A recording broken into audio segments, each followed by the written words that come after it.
నమస్తే. నా పేరు doctor Rajendra Prasad Reddy. I am a consultant orthopaedic surgeon, Nasa hospitals. ఇప్పుడు మనం మోకాలు నొప్పికి గల ట్రీట్మెంట్ ఆప్షన్స్ గురించి తెలుసుకుందాం.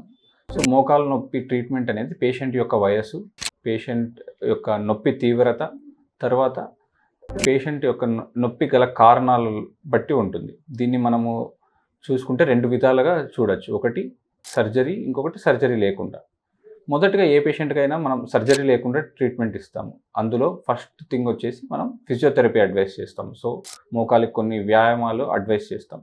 రెండోది వచ్చేసి కొన్ని నొప్పి మందులు ఇస్తామన్నమాట.